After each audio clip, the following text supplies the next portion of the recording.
Mais je n'ai jamais vu une perception plus délirante de la répartition du pouvoir dans le monde, Pascal. Et cela conduit généralement à des conflits armés parce que nous pensons être plus forts que nous ne le sommes. Et puis, quand nous réalisons que ce n'est pas le cas, comment réagissons-nous à cela? Est-ce que nous recalibrons ou est-ce que nous réagissons violemment? Et dans une certaine mesure, ce que je vous dis, c'est que Donald Trump applique une diplomatie de cow-boy parce qu'il pense que les États-Unis restent l'arbitre des affaires mondiales. Il pense que nos marchés sont indispensables à l'économie mondiale. Malheureusement, ce n'est pas le cas. Et donc, je ne pense pas que ces tactiques vont fonctionner.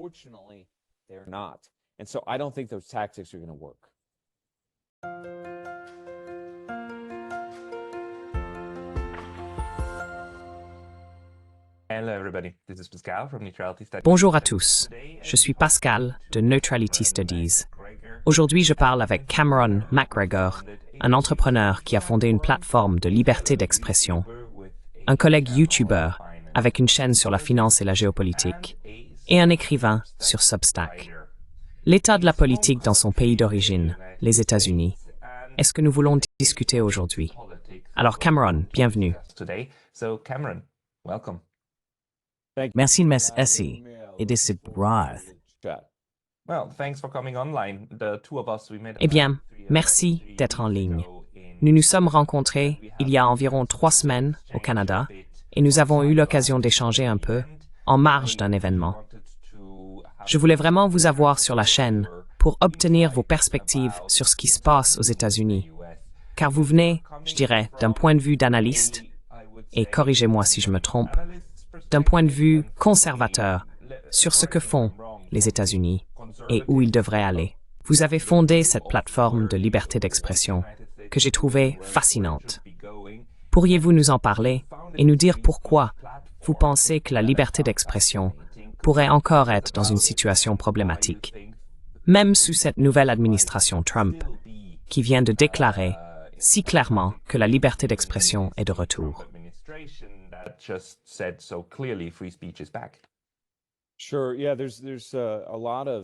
Bien sûr. Oui, il y a beaucoup de discussions sur la liberté d'expression aux États-Unis. En fait, cela dure depuis presque une décennie maintenant. Et je dirais que cela a vraiment commencé lorsque Donald Trump s'est présenté à la présidence à partir de 2015. Il a été élu, comme nous le savons à ce stade, au grand dam de l'élite de Washington, New York et LA. Mais c'était aussi un choc. C'était un véritable choc, parce que Donald Trump a reçu des critiques extrêmement négatives de la part de la presse grand public, ce que beaucoup de gens appellent les médias traditionnels. Je pense qu'il y a une étude publiée par Harvard qui disait que plus de 90% de tous les commentaires provenant de grands médias comme CNN, CBS, vous vous en souvenez probablement, étaient négatifs. Et pourtant, il a quand même gagné.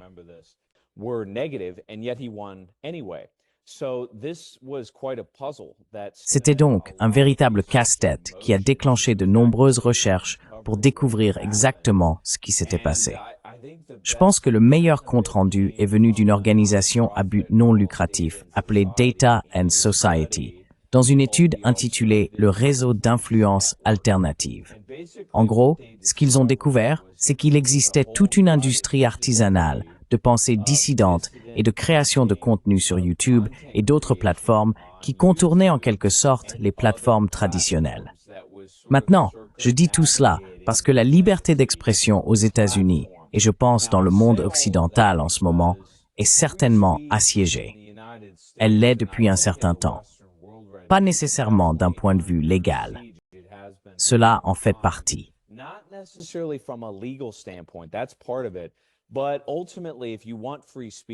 Mais en fin de compte, si vous voulez la liberté d'expression, Pascal, vous avez besoin de ce qu'Oliver Wendell Holmes appelait un marché des idées. En ce sens, le marché est aussi important que les idées. Qu'est-ce que le marché? Ce sont essentiellement les plateformes. C'est la structure même des réseaux d'information. Et la raison pour laquelle Trump a été élu, ce qui a porté son message sur le marché, ce sont toutes ces plateformes alternatives qui ont émergé. Malheureusement, La réaction à cela a été une campagne massive de censure pour soit éliminer les chaînes qui promouvaient un agenda pro-Trump en les déplatformant, en les démonétisant ou autres, soit en fermant leurs comptes bancaires.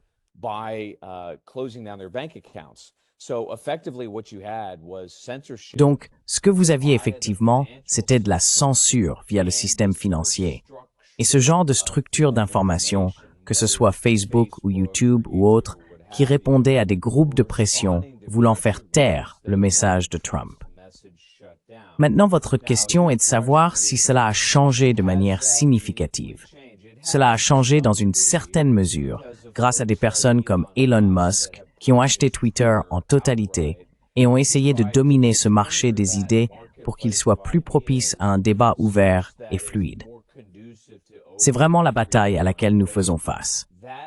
Adactum, qui est la plateforme de liberté d'expression que j'ai créée, a vraiment été conçue pour être une organisation financière.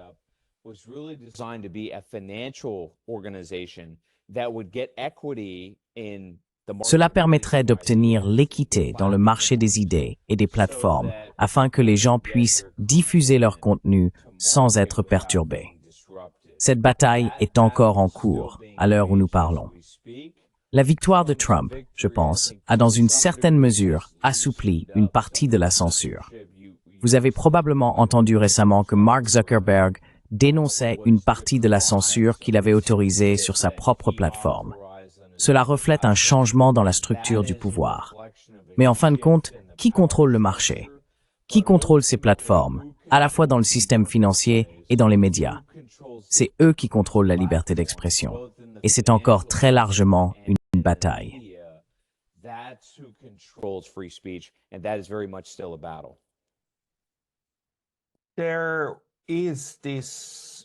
Il y a cette énorme pression que nous avons observée, au moins depuis le Covid, pour soutenir qu'il existe un droit à la liberté d'expression, mais qu'il n'y a pas de droit à être entendu, du moins dans le contexte européen. Cela a été dit plusieurs fois, n'est-ce pas? Vous avez le droit de dire ce que vous voulez, mais il n'y a pas de droit à être diffusé.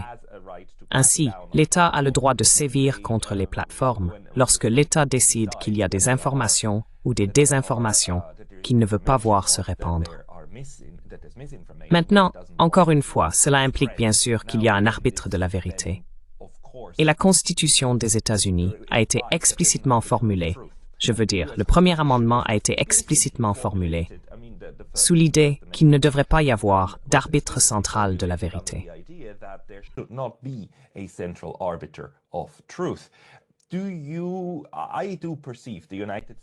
Percevez-vous les États-Unis comme l'un des pays occidentaux avec les protections les plus fortes pour cette idée qu'il n'y a pas d'arbitre de la vérité et que tout est permis, sauf les appels immédiats à la violence? La seule chose que vous n'êtes pas autorisé à dire aux États-Unis est « allez tuer cet homme ». Mais même des choses comme « nous devrions tuer le président des États-Unis » sont protégées par la Constitution américaine en tant que liberté d'expression, sauf pointer quelqu'un devant une foule et dire « tuons celui-là ». C'est la seule que je pense que votre Cour suprême a jugée non protégée, car elle met immédiatement les gens en danger. Où pensez-vous que ce principe de la Constitution américaine, de l'amendement, se situe aujourd'hui? Et qui le soutient et qui travaille contre lui dans le processus politique? Quelle force, par exemple?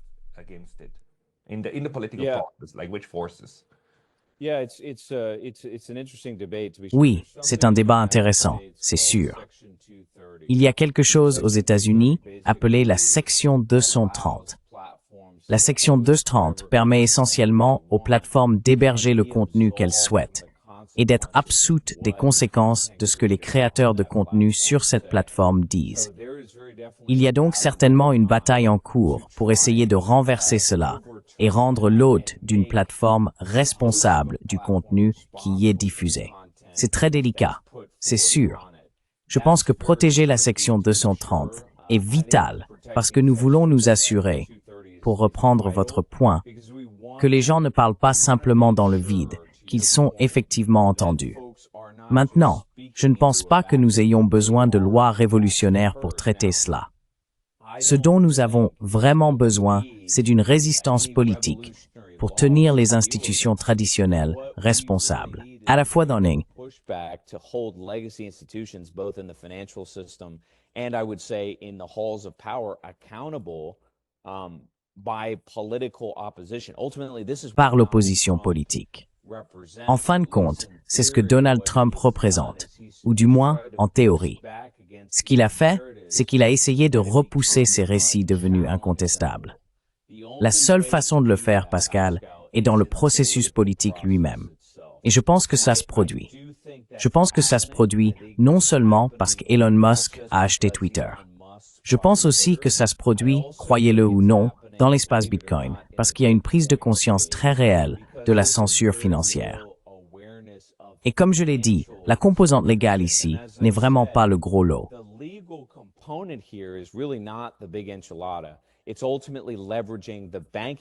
C'est finalement utiliser le système bancaire pour démonétiser, déplatformer et fermer votre capacité à être entendu parce que vous ne pouvez pas le monétiser.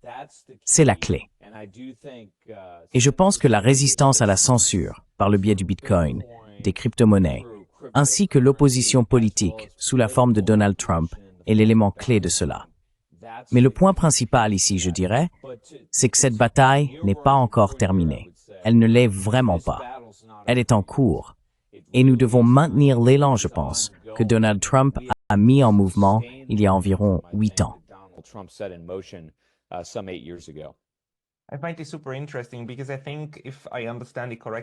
Je trouve ça très intéressant, parce que je pense, si je comprends bien, que vous faites partie des personnes qui défendent le pouvoir ou la capacité du Bitcoin et de ces crypto-monnaies qui ne sont pas contrôlées de manière centralisée par le système bancaire pour réellement aider les sociétés à se libérer. J'ai eu quelqu'un sur cette chaîne, un professeur de théorie monétaire moderne, avec qui je pense que vous seriez en désaccord. Mais comment voyez-vous le système monétaire et comment ces nouveaux actifs, je ne les classerai pas nécessairement comme de l'argent, mais comme des actifs, impactent-ils le débat sur la liberté d'expression et la société en général?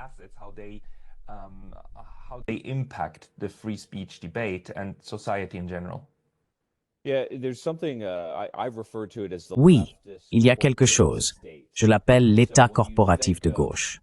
Donc quand vous pensez à l'opposition politique, par exemple, à Make America Great Again, ou à la droite aux États-Unis, ou même à la liberté d'expression, cela ne vient pas exclusivement du gouvernement. Cela ne vient pas exclusivement des médias ou du système bancaire. Ce sont toutes ces choses connectées ensemble.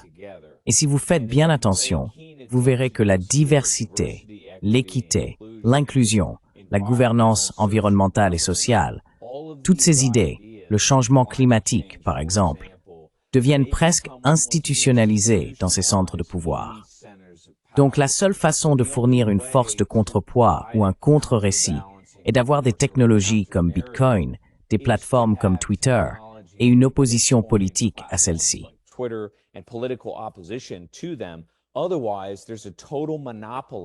Sinon, il y a un monopole total en raison du pouvoir de ces institutions centralisées à contrôler la vérité, à être cet arbitre de la vérité, que ce qu'elles disent soit vrai ou non. C'est vraiment l'équilibre délicat que nous tissons. Et je dirais simplement que les institutions traditionnelles dans le monde occidental, et je sais que nous allons développer ce thème dans cette interview, sont corrompues. Et elles sont largement corrompues par une élite occidentale qui est en quelque sorte en déclin. Et donc elles perçoivent tout ce qui menace leur pouvoir comme hostile, subversif ou faux. Et elles utilisent ces institutions pour fermer le débat. Ces nouvelles technologies, je pense que le Bitcoin en fait partie, et la construction de médias alternatifs sont cruciales pour riposter.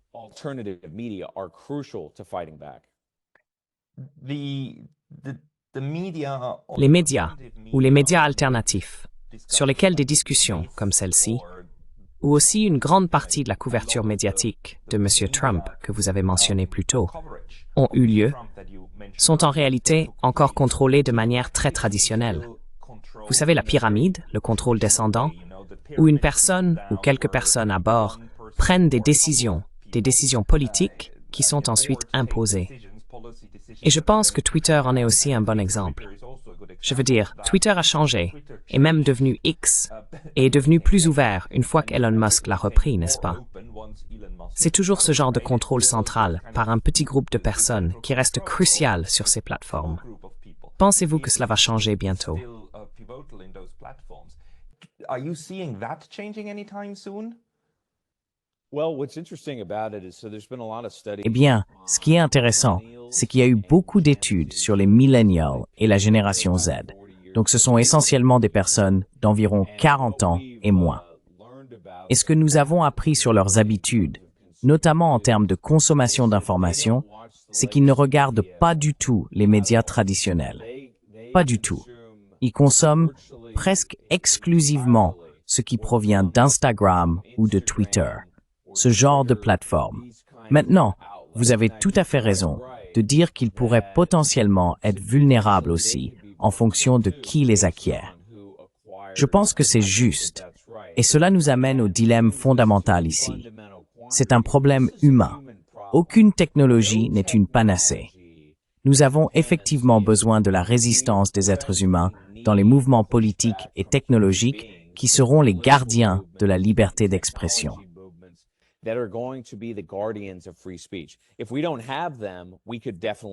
Si nous ne les avons pas, nous pourrions certainement le perdre, n'est-ce pas? Donc, c'est finalement ce à quoi ça se résume. Cela dit, la prise de conscience de la corruption de la presse traditionnelle, peut-être quelques failles dans certains de ses arguments traditionnels, est à son apogée. Et cela se reflète dans ce que vous voyez chez les millennials et la génération Z, qui ne se contentent pas de se détourner de la presse traditionnelle, mais n'y croient pas non plus, n'est-ce pas? La confiance ou la foi dans ce que la presse grand public vous dit s'est effondrée. Donc je pense que c'est une très bonne chose, parce que cela témoigne de scepticisme et d'ouverture d'esprit concernant les informations que vous recevez. Tant que ce scepticisme est présent et reste fort, je pense que l'avenir de la liberté d'expression aux États-Unis sera également solide.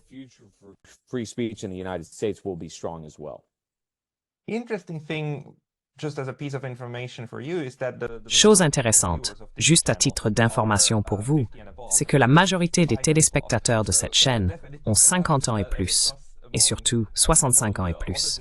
Donc, la confiance parmi les autres générations s'effondre également. Et curieusement, il semble, du moins ici pour ce genre de conversation, que plus la population est âgée, plus la méfiance grandit à nouveau et la recherche de voies alternatives. Maintenant, pensez-vous qu'aux États-Unis, cela va s'améliorer sous l'administration actuelle?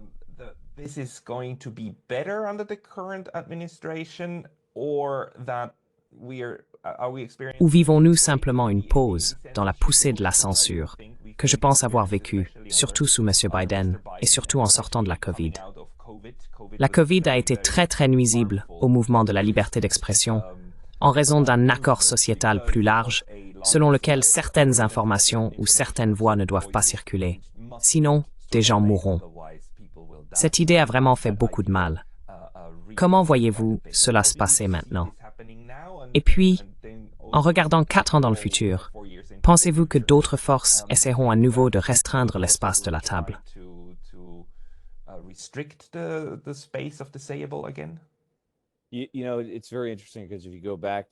Tu sais, c'est très intéressant, parce que si tu retournes à la période du Covid, c'était certainement un moment décisif, car cela a révélé dans une certaine mesure l'ampleur de la censure. Je pense qu'il y avait beaucoup de gens, en particulier dans le monde occidental, qui n'avaient jamais vécu quelque chose de semblable auparavant. Et je pense que beaucoup de gens sont entrés dans l'expérience Covid en faisant confiance au gouvernement, tu sais, en ayant une foi aveugle dans ce que les institutions traditionnelles leur disaient, pour découvrir que le Covid n'était certainement pas ce qu'il était présenté être.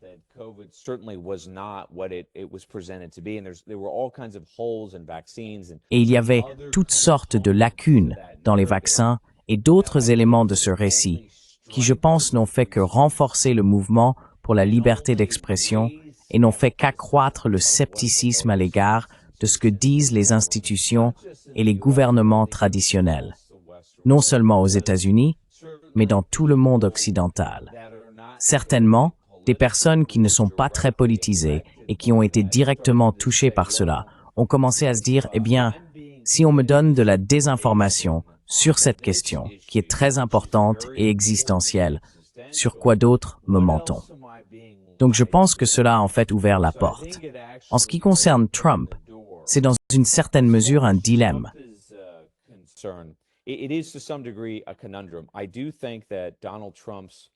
Je pense que l'héritage de Donald Trump, dans une certaine mesure, est qu'il a abordé des sujets tabous et a popularisé de nombreuses conversations que les gens n'auraient tout simplement pas abordées auparavant. L'immigration étant certainement un candidat de premier plan parmi eux, en tant que sujet peut-être le plus tabou. Cela dit, en même temps, il semble que les forces autour de Trump, dont certaines seront détaillées dans un instant, essaient certainement de fermer la discussion sur notre relation avec Israël, par exemple, et notre soutien unilatéral à ce qui pourrait potentiellement devenir une guerre au Moyen-Orient. Donc c'est un bilan mitigé. Dans l'ensemble, cependant, je pense que des portes ont été ouvertes sur certains sujets tabous qui ne peuvent pas être refermés à ce stade.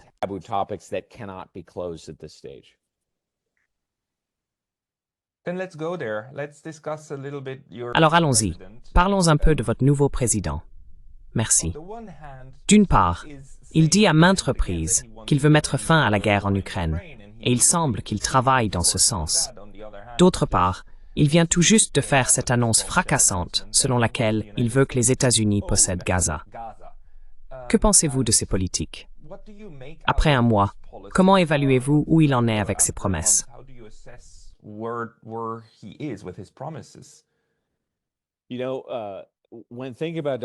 Quand on pense à Donald Trump aux États-Unis, on a tendance à penser en termes de phase 1 et phase 2, ou Trump 1.0 contre Trump 2.0. Trump 1.0 étant un homme qui n'était pas politique pendant la majeure partie de sa vie, entrant dans un monde qu'il ne comprenait pas complètement et commettant certaines erreurs qui ont sapé son administration et son propre programme. Par exemple, en nommant des personnes comme secrétaire d'État ou conseiller à la sécurité nationale qui étaient résolument contre son programme America First. La théorie, ou je suppose l'argument pour Donald Trump 2.0, était que cette fois-ci, il ferait les choses correctement. Cette fois, il serait distinct. Il comprenait le problème. Il comprenait qu'il devait amener sa propre équipe, et ainsi de suite.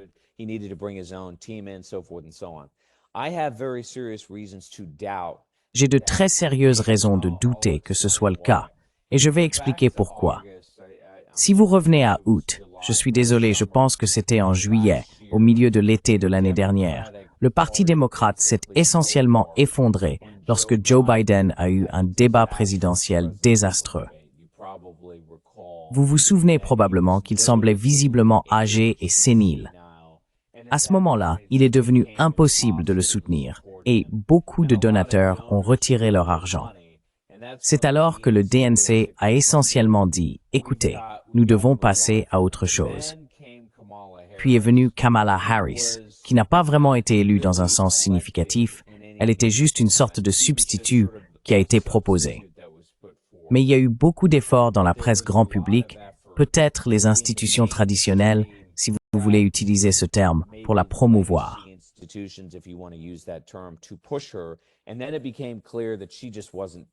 Et puis, il est devenu clair qu'elle n'était tout simplement pas qualifiée pour être présidente non plus. Elle a eu des interviews désastreuses. À ce moment-là, quelque chose de très intéressant s'est produit. Tout d'un coup, la presse a en quelque sorte changé de ton sur Donald Trump. Tout d'un coup, Donald Trump est devenu loin d'être un candidat déplorable. Il est devenu présidentiel. Et certaines forces très destructrices, on pourrait dire la classe des donateurs, ont semblé changer de camp. C'est la genèse de personnes comme Miriam Adelson, la veuve du milliardaire qui a soutenu Trump en 2016, mais elle est soudainement devenue très en vue, et d'autres comme elle ont semblé subvertir son agenda, en particulier sur la question d'Israël. Cela nous amène à aujourd'hui. Donald Trump a surfé sur une vague d'espoir qu'il apporterait très rapidement, selon ses propres mots, une sorte de paix au Moyen-Orient et au conflit avec l'Ukraine.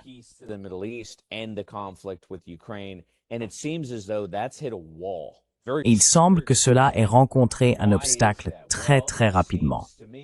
Pourquoi cela? Eh bien, il me semble que c'est parce que beaucoup de personnes autour de Donald Trump sont d'accord avec la politique étrangère de l'administration Biden, qu'il y a une sorte de continuité du gouvernement qui pourrait avoir fait partie d'un accord qu'il a négocié pour garantir qu'il gagnerait en 2024. Maintenant, je sais que cela semble un peu conspirationniste, mais si vous regardez certaines des personnes comme Howard Lutnick, par exemple, qui sont dans son administration, cela soulève beaucoup de questions sérieuses. Et puis bien sûr, vous arrivez à la conférence Netanyahou si vous voulez, ou à la visite dans laquelle Donald Trump semble sortir ce plan de nulle part, dans lequel les États-Unis interviendraient non seulement en faveur d'Israël, ce qu'ils ont fait historiquement, et de manière plus intense avec le temps.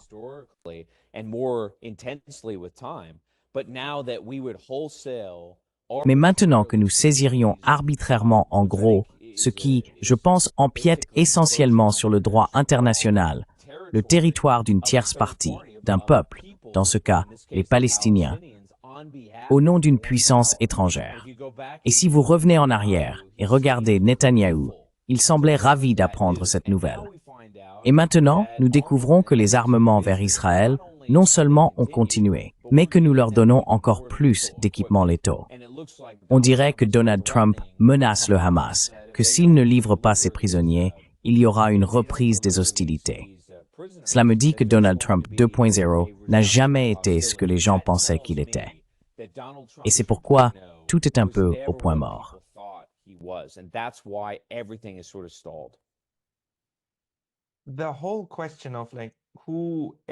La question de savoir qui d'autre, à part Trump, va diriger son administration, ses nommés et ses alliés politiques.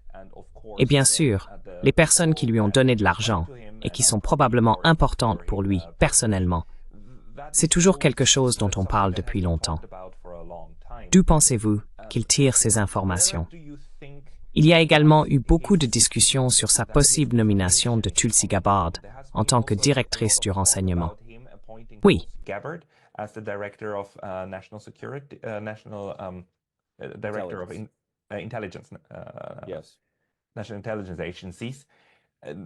Les agences de renseignement nationales espéraient qu'avec une meilleure structure, il aurait accès à des renseignements appropriés sur ce qui se passe.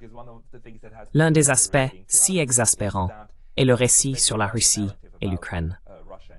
Nous avons appris que les médias traditionnels ont constamment présenté au grand public une image de la Russie et une analyse de la guerre et du conflit qui ne correspondent tout simplement pas aux faits sur le terrain. Ce n'est tout simplement pas le cas. Nous savons que Donald Trump obtient également beaucoup d'informations des médias, à la fois des réseaux sociaux et des médias traditionnels. Pensez-vous que sa bulle d'information s'est améliorée par rapport à la première administration, ou a-t-elle simplement changé?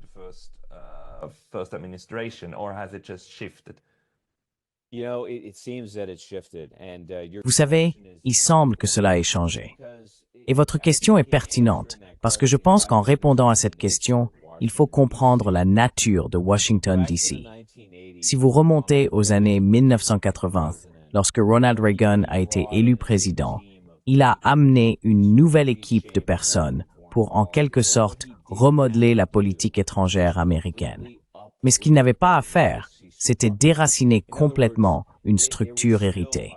En d'autres termes, il y avait encore une sorte de gouvernance viable en place à laquelle il pouvait associer sa nouvelle équipe et les institutions héritées. Ce à quoi Donald Trump est confronté, ce sont plusieurs générations de personnes hostiles à la Russie, qui voient le monde en termes très binaires. Soit nous sommes dans le paradigme néolibéral, soit nous sommes sous un parapluie autoritaire. La Chine, la Corée du Nord, la Russie, ce sont tous des pays très différents et distincts.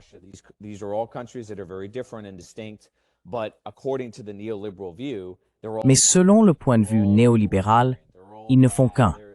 Ils sont tous autoritaires. Ils sont tous mauvais. Ils sont l'axe du mal. comme l'a évoqué George W. Bush. Les personnes qui pensent ainsi sortent de l'université de Georgetown, de l'école des études internationales avancées de Johns Hopkins, peuplent la presse grand public, occupent les bureaux du département d'État et soutiennent des personnes comme Marco Rubio, qui est le nouveau secrétaire d'État. Ils sont toujours là. Et c'est le produit de la machine qu'est Washington, D.C. Ce sont, encore une fois, les institutions héritées, comme je les appelle. La seule façon de déraciner cela est une réorganisation fondamentale du gouvernement et de le remplacer par une nouvelle équipe d'un parti nouveau et différent.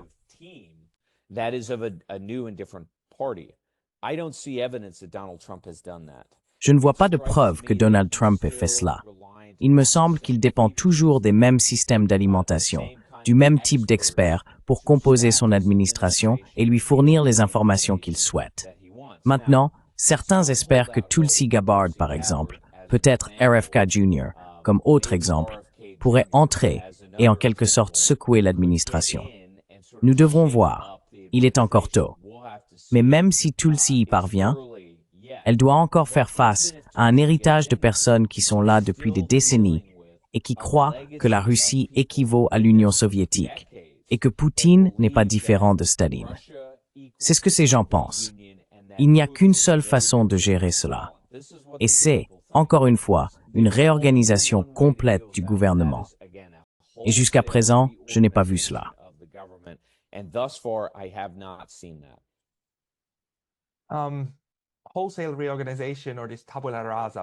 La réorganisation en profondeur, ou ces moments de table rase, sont vraiment difficiles à organiser parce que la structure dépend de qui d'autre a été là, n'est-ce pas? C'est vraiment, vraiment difficile à faire. C'est même difficile à faire si vous gagnez une guerre contre un ennemi. Je veux dire, cela a été difficile pour les États-Unis de réussir cela au Japon et aussi en Allemagne. Vous devez vous appuyer sur les structures qui existent déjà. Mais nous voyons que c'est quelque chose qu'il essaie de faire. Et ici, j'ai cette question sur l'approche de Donald Trump, ou comment vous l'interprétez. Car d'une part, il ramène maintenant ces notions très anciennes de grande puissance, qui entrent simplement et prennent des parcelles de terre, n'est-ce pas? Quand il s'agit de Gaza, nous entrons, nous utilisons l'armée, nous prenons cette terre, nous pouvons la prendre, nous avons le droit de le faire.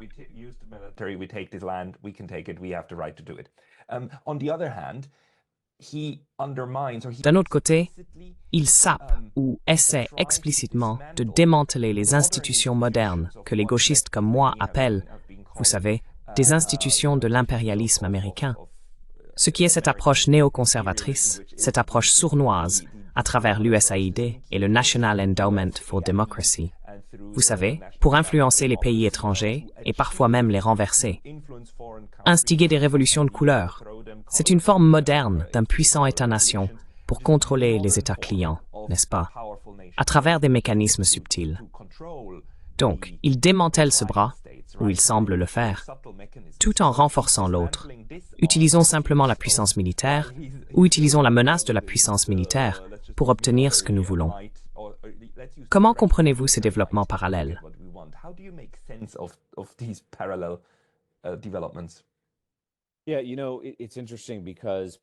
Oui, vous savez, c'est intéressant, parce que une partie du problème pour Donald Trump, et vous le voyez se manifester dans son discours sur le commerce, c'est que je pense que le président se sent très à l'aise de parler de questions économiques, peut-être plus que de questions géopolitiques, dont beaucoup, je ne pense pas qu'ils comprennent vraiment. D'accord. Et il n'a pas nécessairement besoin d'avoir une vision du monde sophistiquée dans la mesure où il comprend. D'abord, ne pas nuire. Vous savez, d'abord ne pas aggraver la situation. Le problème est que si vous regardez ses commentaires sur le commerce, il externalise beaucoup de problèmes aux États-Unis. Par exemple, il a mis en place quelque chose appelé le service des revenus externes.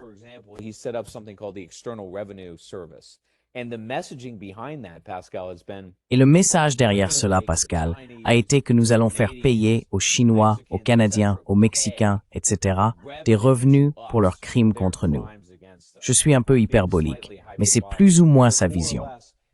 Maintenant, les Chinois n'ont pas désindustrialisé les États-Unis. Les Chinois n'ont pas conclu de mauvais accords. OK, notre leadership l'a fait. Notre propre gouvernement a été négligent à la frontière mexicaine. Je ne dis pas que le Mexique et la Chine, et ainsi de suite, n'ont pas nécessairement exploité cette situation à leur propre fin. Bien sûr, la plupart des nations font cela. Mais le cadre d'externalisation du problème, ce que fait Donald Trump en termes de commerce, reflète exactement ce que font les néoconservateurs en matière de politique étrangère en général.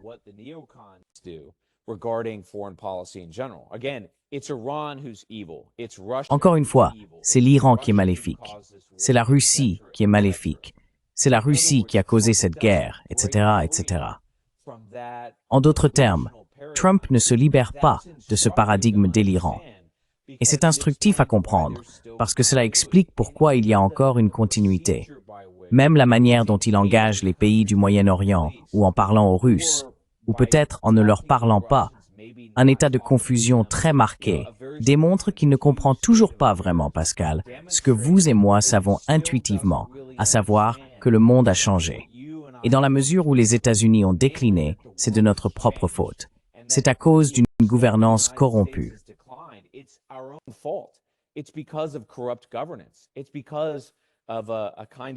C'est à cause d'un déclin des élites qui ne comprenaient pas vraiment le monde dans lequel elles se trouvaient. C'est parce que la CIA, en conjonction avec la puissance militaire américaine, a lancé de 80 à 100 changements de régime depuis 1945. C'est notre faute et nous devons y faire face. Donald Trump ne le fait pas.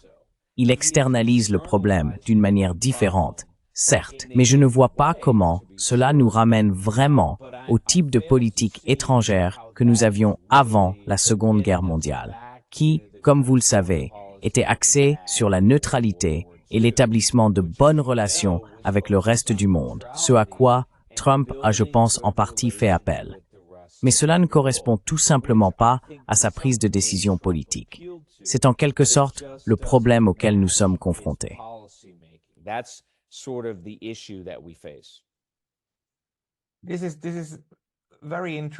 C'est très intéressant.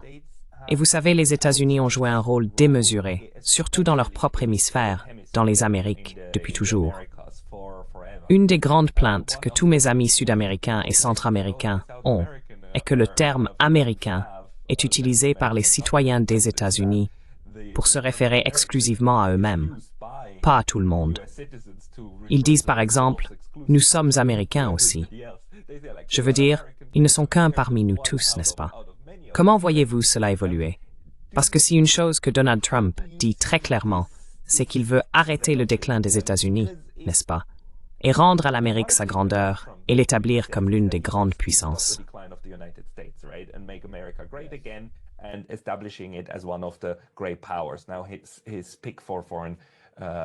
Maintenant, son choix pour le poste de ministre des Affaires étrangères, Marco Rubio, a récemment déclaré que nous vivons dans un nouveau monde. Nous avons maintenant la Chine et la Russie comme centre de pouvoir également. Ce sont de grandes puissances. C'est la structure normale, et il veut établir les États-Unis comme l'une d'elles. Mais clairement, pour moi, sa rhétorique envers le Panama et le Groenland indique aussi que, vous savez, être le premier parmi les égaux dans les Amériques est un acquis. Je veux dire, c'est quelque chose que tout le monde doit naturellement accepter. Comment cela est-il perçu? Vous venez de passer un bon moment en Amérique du Sud. Comment cela est-il perçu dans le reste des Amériques?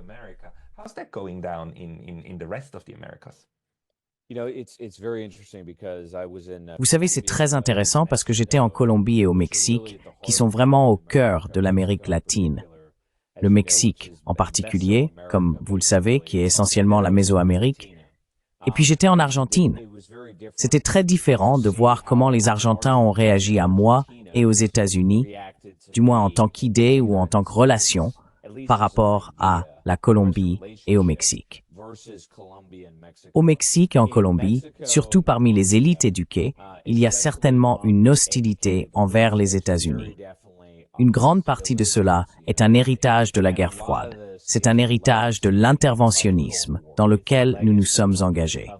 J'ai tendance à être plus à droite qu'à gauche, comme je pense que vous le savez. Mais Noam Chomsky a écrit une série de livres sur les aventures malheureuses de l'Amérique en Amérique latine depuis longtemps.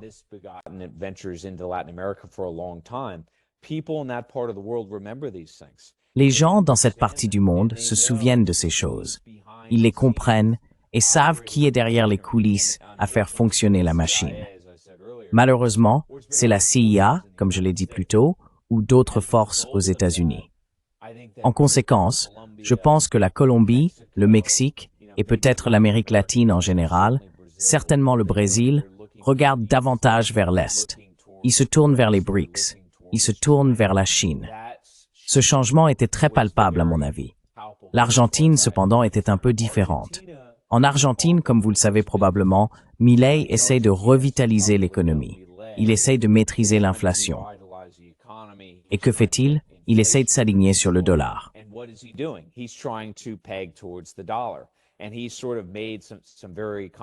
Et il a fait des déclarations très controversées, des commentaires très négatifs, je dirais, sur l'Est. En fait, il a été interviewé quand j'étais là-bas à propos de l'Est contre l'Ouest. Il a essentiellement dit que l'Argentine devrait s'associer avec le côté civilisé de la vie. Lorsqu'on lui a demandé ce qu'il entendait par là, sa réponse était l'Ouest. Maintenant, loin de moi l'idée de dire que Milei a tort, mais dans ce cas, je pense qu'il se trompe. Je pense qu'il a catégoriquement tort. Je pense qu'il est très clair que l'un des thèmes majeurs sous lesquels nous vivons, vous en particulier, Pascal, étant au Japon, est que l'Est a changé. Il s'est réorganisé.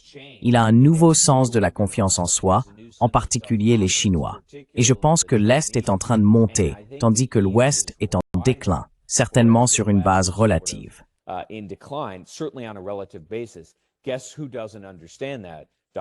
Devinez qui ne comprend pas ça? Donald Trump. Donald Trump, et je pense beaucoup de ses partisans aussi, beaucoup de gens de l'Amérique d'abord. Leur vision des États-Unis est que nous avons eu une mauvaise période. Nous avons eu des aventures mal conçues, nous avons eu de mauvaises politiques. Tout ce que nous devons faire, c'est ajuster les choses à la marge, et nous reviendrons là où nous étions en 1990, au moment unipolaire. Je pense qu'il va sans dire que ce monde est révolu. Nous sommes dans un nouveau monde multipolaire, dans lequel les États-Unis sont l'une des grandes puissances, mais ce n'est pas nécessairement la perception de l'élite de DC. Et d'ailleurs, je ne suis pas sûr que cela soit compris en Europe non plus par les élites européennes qui considèrent encore les États-Unis comme la puissance unique dans le monde.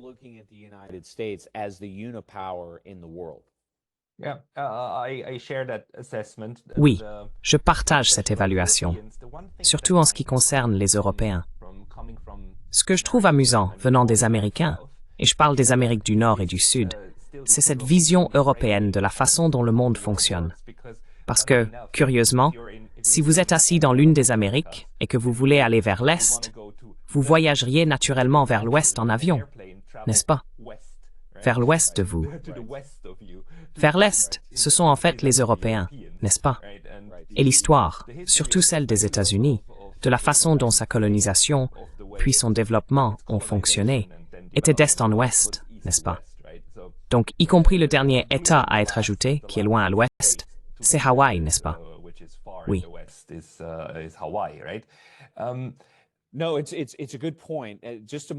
Non, c'est un bon point. Juste un moment sur la géographie, parce que les Européens, comme vous le savez, ont tendance à être bien meilleurs en géographie que les Américains. Et vous savez, c'est quelque chose avec lequel on taquine souvent les Américains. Mais il y a beaucoup de profondeur dans ce commentaire. Et voici pourquoi. Quand vous pensez aux États-Unis, vous devez vous rappeler à quel point ils sont vraiment géographiquement éloignés, n'est-ce pas? Nous avons 2 océans de chaque côté. Et cela signifie que beaucoup d'Américains ne voyagent pas. Logistiquement, économiquement, ce n'est tout simplement pas si facile d'aller en Europe, d'aller en Asie. Maintenant, heureusement pour moi, ce qui a façonné une grande partie de ma vision du monde, probablement comme vous, c'est que j'ai visité plus de 30 pays.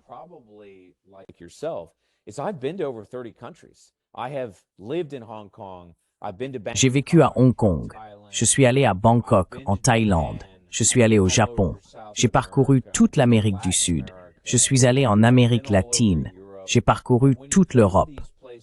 Et quand vous allez dans ces endroits, vous réalisez que, vous savez, cette planète Amérique, telle que nous la voyons, et nous voyons tout vraiment à travers le prisme de la Seconde Guerre mondiale, comme une sorte de cadre qui nous place comme le Soleil dans le système solaire, ce monde n'a jamais vraiment existé.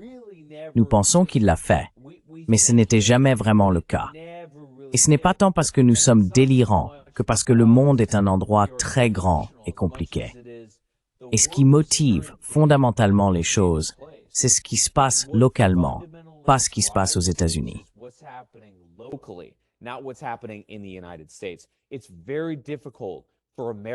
Il est très difficile pour les Américains de comprendre cela en raison de la géographie.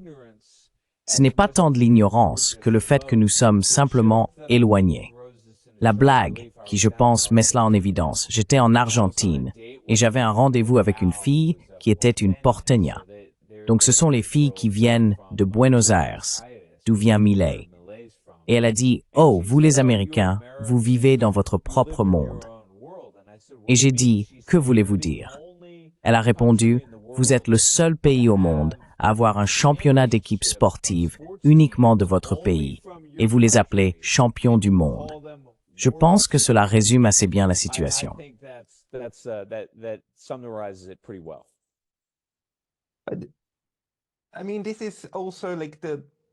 Je veux dire, c'est aussi une source de pouvoir, n'est-ce pas? Du peuple. Et je n'aime pas utiliser le mot élite. Mais vous savez, ceux qui ont ensuite un impact disproportionné sur le système politique, surtout les millionnaires, comme la classe des donateurs, n'est-ce pas? Les personnes qui ont beaucoup de capital à investir dans les campagnes politiques. Si une grande partie de la population, dont vous avez bien sûr encore besoin, est en fait maintenue dans l'ignorance, de manière à ce qu'elle ne puisse tout simplement pas voyager autant, n'est-ce pas? Parce que cela coûte de l'argent. Et les États-Unis, malgré le fait d'être le pays le plus riche du monde, eh bien, désolé, ce n'est pas vrai.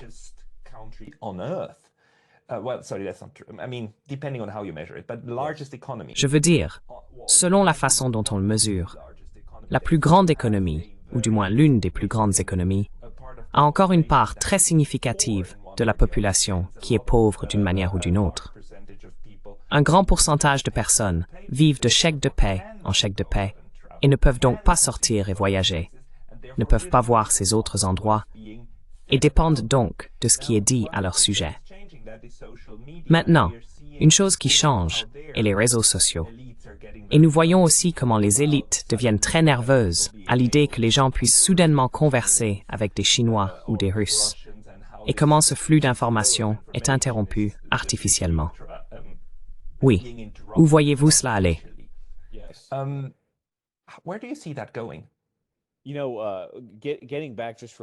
Vous savez, pour revenir un instant, la géographie est tellement cruciale, n'est-ce pas? Elle l'est vraiment. Elle influence tellement de choses.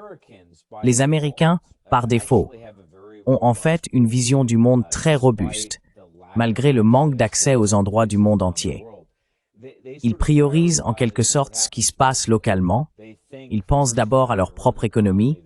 Ils pensent d'abord à ce que nous affrontons ici aux États-Unis, comme ils le devraient. Et ils sont peu enclins à aller à l'étranger pour donner des leçons, intervenir militairement, économiquement ou autrement, pour s'enliser dans les affaires d'autres États. Ils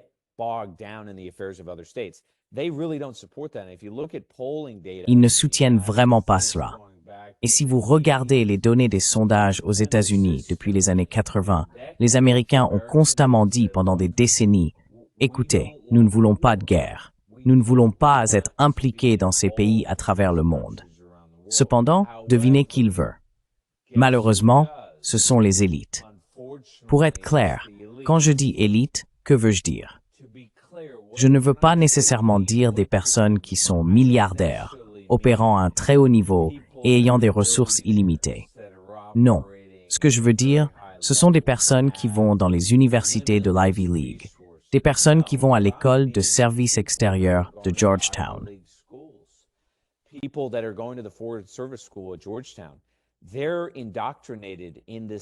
Ils sont endoctrinés dans cette perception du monde qui place les États-Unis au centre, et tout le reste gravite autour.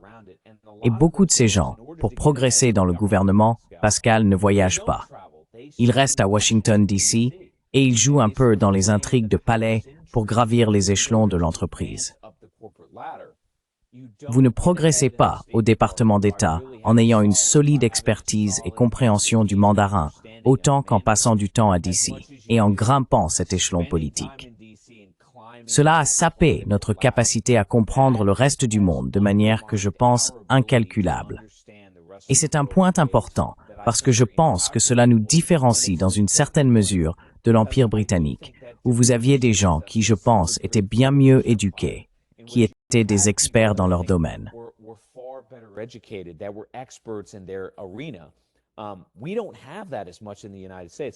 Nous n'avons pas cela autant aux États-Unis.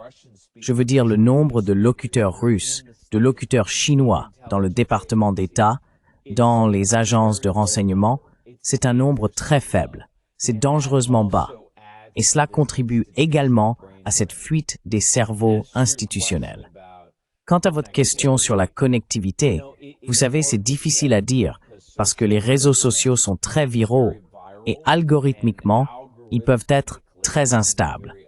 En d'autres termes, vous pouvez obtenir ces métanarrations comme, par exemple, les Chinois sont communistes et cela peut devenir viral sur certaines plateformes de médias sociaux et en fait rendre la dissonance cognitive encore plus grande.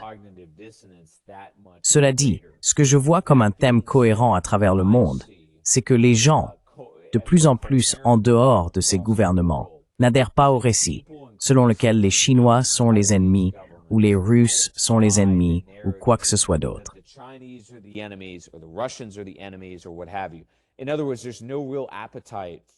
En d'autres termes, il n'y a pas de véritable appétit pour la guerre, pour le conflit cinétique.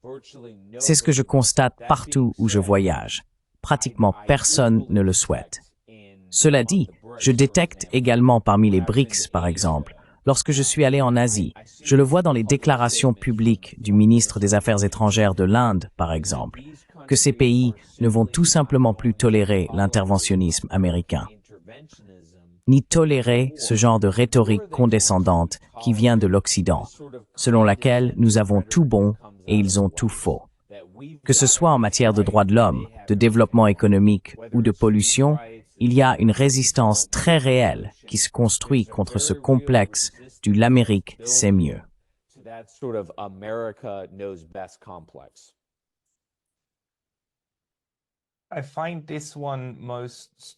Je trouve cela particulièrement frappant en ce moment, parce que c'est les BRICS et cette émancipation d'une grande partie du monde qui dit que nous voulons maintenant en finir, non seulement avec le colonialisme, mais aussi avec le néocolonialisme et cette ingérence dans nos affaires. Et nous voulons tracer un tiers-monde. Bien sûr, pas nécessairement. Nous ne voulons pas nous ranger du côté des ennemis. Nous ne nous rangeons du côté de personne. Nous nous rangeons simplement de notre propre côté. C'est de là que viennent beaucoup de mes études, et aussi cette chaîne. C'est comme si nous faisions simplement notre propre truc. Et cela crée alors non seulement un monde multipolaire, pas sœlement les États-Unis, la Chine et la Russie.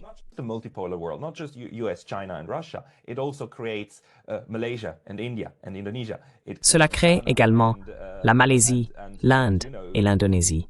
Cela crée le Ghana, et vous savez l'Afrique. L'Afrique du Sud, bien sûr.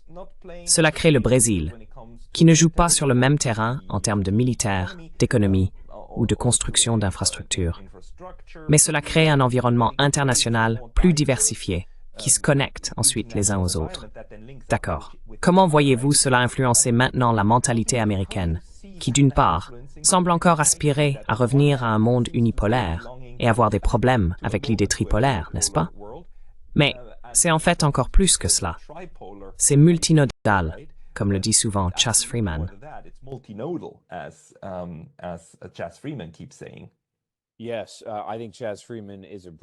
Oui, je pense que Chas Freeman est un homme brillant, et il a raison. Le seul ajout que je ferai à sa perception ou à son modèle, si vous voulez, et j'ai fait une vidéo sur ma chaîne qui a plutôt bien marché sur ce sujet. C'était vraiment à propos de la Chine. Mais c'était une réaction contre ce qu'on appelle le consensus de Washington.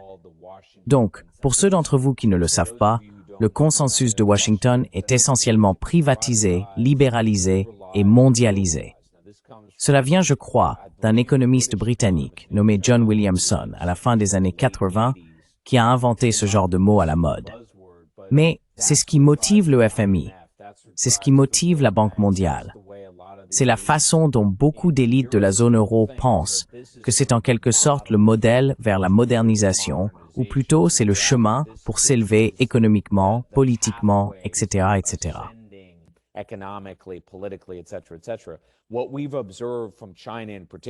Ce que nous avons observé de la Chine en particulier, mais de l'Est en général, pour répondre à votre point, que vous parliez de l'Asie du Sud-Est, de pays comme l'Inde ou l'Indonésie, peut-être même des Émirats au Moyen-Orient, de pays comme l'Iran, la Russie, par exemple, c'est que ces pays croissent économiquement, qu'ils deviennent en fait plus forts militairement. Certains d'entre eux deviennent de grandes puissances, de manière que nous n'avions pas prévu auparavant, parce que nous supposions qu'il n'y avait qu'une seule façon de faire les choses. Il n'y avait qu'une seule formule à suivre pour accroître sa richesse. Je pense que le plus grand exemple qui rejette ce paradigme est si vous lisez un document qui s'appelait Made in China 2025, qui a été écrit il y a environ 10 ans. Les Chinois ont essentiellement fait une analyse des États-Unis et de notre voie vers la modernisation.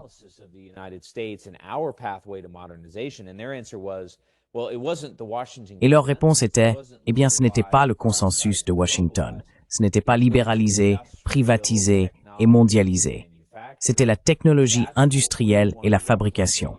C'est ce que nous voulons reproduire. Et devinez quoi? Ils l'ont fait. Et maintenant, la Chine, je pense, est en réalité une puissance économique plus grande que les États-Unis. Maintenant, pour répondre à votre question, comment cela affecte-t-il le psychisme des Américains? L'Amérique, et peut-être la plupart des pays, sont ainsi, mais l'Amérique en particulier est tournée vers l'intérieur, pas vers l'extérieur. Donc ce qui nous motive, c'est ce qui se passe ici d'abord, ce qui se passe là-bas en dernier, bien sûr. Souvenez-vous de James Carville, qui était conseiller politique pour Bill Clinton, a dit un jour, « C'est l'économie, idiot. » Ce à quoi les Américains pensent aujourd'hui, c'est que leur niveau de vie baisse. Le marché de l'emploi est médiocre.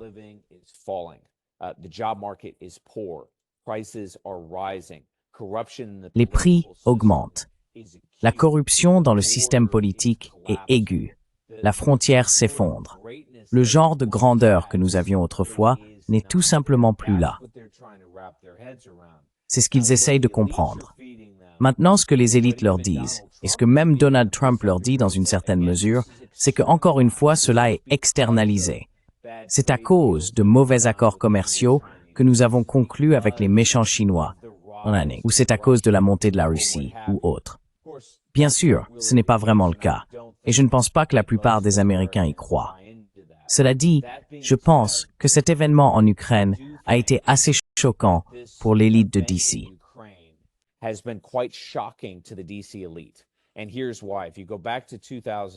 Et voici pourquoi. Si vous remontez à 2000, si vous remontez à 2022, la réaction réflexe à l'invasion de la Russie, en premier lieu, était un choc total. Personne à Washington, D.C. ne pensait que les Russes le feraient.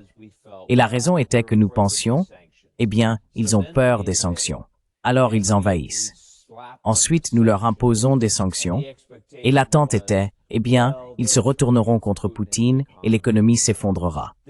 Cela a été largement cru à Washington, D.C., presque comme un article de foi. Alors ça ne se produit pas. Ensuite, le sentiment était, eh bien, le monde entier s'alignera avec nous pour isoler les Russes parce qu'ils sont les méchants.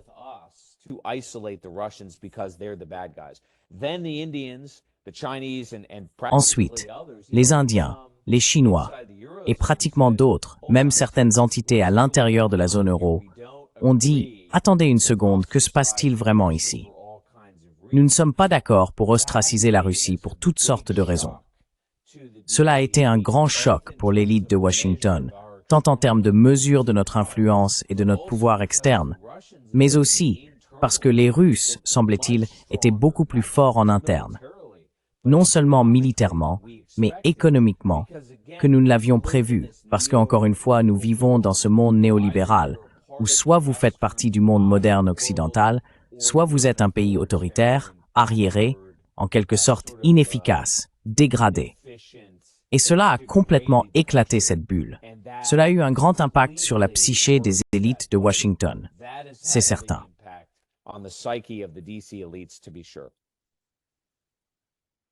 Okay, so it is the D'accord, donc c'est le, faute de meilleurs mots, l'infiltration de la réalité. Parce que vous pouvez prétendre que la Russie, vous pouvez dire, comme M. McCain l'a fait pendant longtemps, que la Russie n'est qu'une station-service déguisée en pays. C'est une jolie petite insulte pour dénigrer un rival géopolitique potentiel, mais ce n'est pas vraiment la réalité, n'est-ce pas? Alors, dans ce conflit, pensez-vous que c'est un moment de prise de conscience globale, surtout pour le groupe de personnes qui a cette influence disproportionnée en termes de richesse et de pouvoir à Washington, de se dire « Oh, peut-être que nous avons trop cru à notre propre propagande ».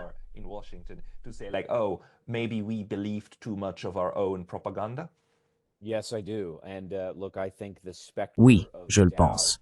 Et regardez, je pense que le spectre du doute s'élève. Je pense que des questions commencent à être posées sur les fondements de notre pouvoir. Juste en parlant en termes d'industrie. Vous savez, j'ai commencé ma carrière, Pascal, vous ne le savez peut-être pas, dans la marine. Et la marine américaine, l'armée américaine en général, bénéficie d'un grand effet de halo. Comme vous le savez sûrement, il est largement admis, surtout aux États-Unis, et je pense, dans une certaine mesure, bien que dans une moindre mesure dans le reste du monde, que les États-Unis ont la plus grande armée du monde et qu'elle est complètement inattaquable. Eh bien, dans les années 1980, nous avions une marine de 600 navires.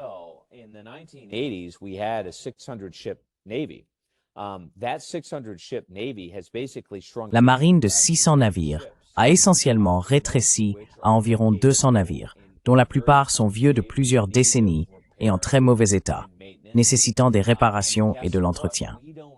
Et devinez quoi? Nous n'avons pas la capacité industrielle pour les remplacer. Un rapport publié par le GAO, le Bureau de la responsabilité gouvernementale, a essentiellement conclu que les Chinois ont plus de capacité de construction navale dans un de leurs chantiers que nous n'en avons dans tous les nôtres réunis. Maintenant, à cela s'ajoutent les problèmes fiscaux. À cela s'ajoute, je dirais, l'état déplorable du recrutement pour l'armée américaine aux États-Unis. En d'autres termes, personne ne veut vraiment rejoindre l'armée.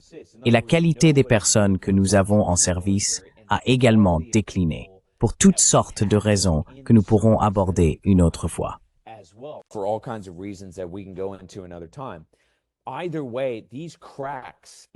De toute façon, ces fissures dans l'édifice de notre domination, notre hégémonie dans le monde, commencent à se propager. Et je pense qu'il y a une prise de conscience à ce sujet. Cependant, comme je l'ai dit, je ne pense pas que Donald Trump comprenne pleinement cela.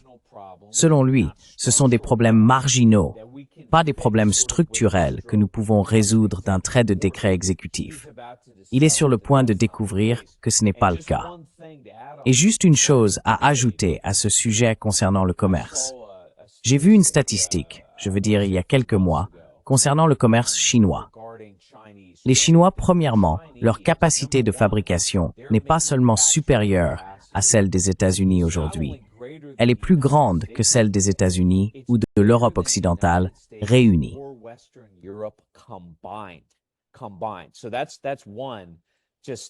C'est donc juste une statistique monumentale. En plus de cela, les Chinois commercent maintenant plus avec les pays d'Asie du Sud-Est qu'avec les États-Unis. Que cela vous dit-il sur l'appréciation relative du pouvoir économique dans le monde? Cela n'a pas encore été compris par Donald Trump. Je ne pense pas que cela ait encore été compris par les Américains en général. Le prochain moment de révélation, si vous voulez, qui arrive, c'est que la domination militaire que nous pensons avoir, elle n'est pas là. La domination économique que nous pensions avoir, elle n'est pas vraiment là non plus. Cela arrive, et cela arrive vite.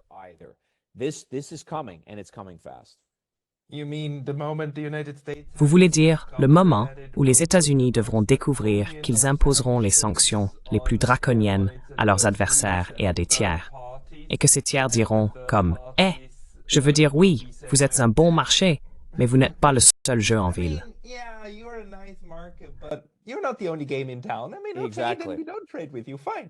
Je veux dire, nous ne commerçons pas avec vous. Très bien. Exactement. Vous savez, c'est très intéressant parce que vous avez mentionné Chas Freeman plus tôt. Il a écrit un très bon article. Je pense que vous lui avez posé des questions à ce sujet dans votre émission, en fait, qui portait sur la diplomatie. Et il y avait deux choses dans cet article qui, selon moi, se démarquaient. L'une est qu'il a utilisé ce terme empathie. Il a dit qu'il faut être empathique, ce qui ne signifie pas sympathique, n'est-ce pas? Cela ne veut pas dire que je me sens forcément mal, ce que beaucoup d'Occidentaux feront. Ils utiliseront ce terme. Je sympathise comme si le Sud global était incapable de faire quoi que ce soit de bien. Il y a une sorte de condescendance impliquée dans cela. Non, c'est de l'empathie. L'empathie signifie que vous comprenez non seulement leur point de vue, mais aussi la répartition du pouvoir dans le monde.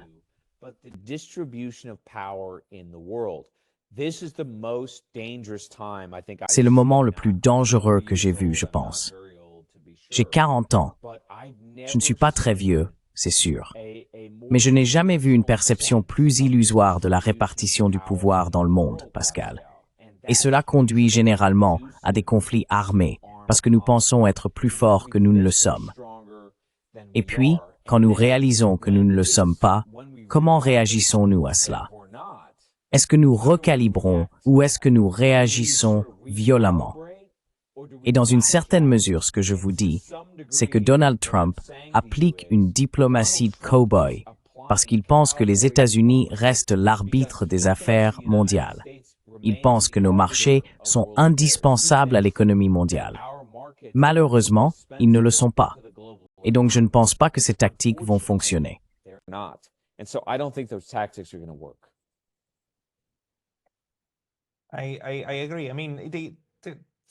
Je suis d'accord. Je veux dire, certains aspects les affecteront, en particulier les voisins immédiats. Donc le Canada et le Mexique ont probablement maintenant du mal à naviguer avec cette nouvelle administration. Mais nous approchons de l'heure, donc je dois conclure. Cameron, pour les personnes qui souhaitent lire ou regarder plus de contenu de votre part, où devraient-elles aller?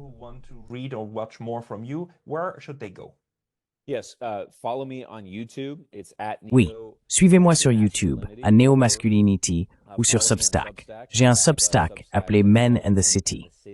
Essentiellement, la thèse macro qui sous-tend tout ce que j'écris est la montée de ce que j'appelle le masco-nationalisme, ou le réajustement de la politique dans le monde occidental qui commence avec les jeunes hommes. Cela se manifeste partout en Europe par la montée de nouveaux partis et c'est certainement ce qui alimente le mouvement Make America Great Again aux États-Unis. Alors suivez-moi sur Substack à Men in the City et sur YouTube à Neo Masculinity. Où devraient aller les jeunes femmes qui trouvent l'analyse correcte?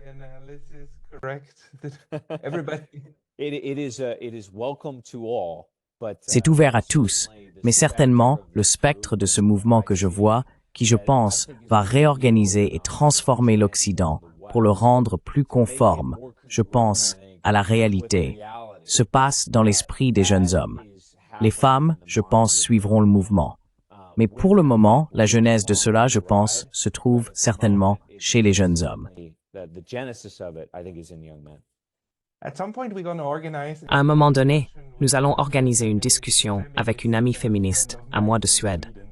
Je pense que ce sera intéressant. Mais je voudrais te remercier pour ton éclairage, Cameron, et te reparler. Merci beaucoup. Thank you so much.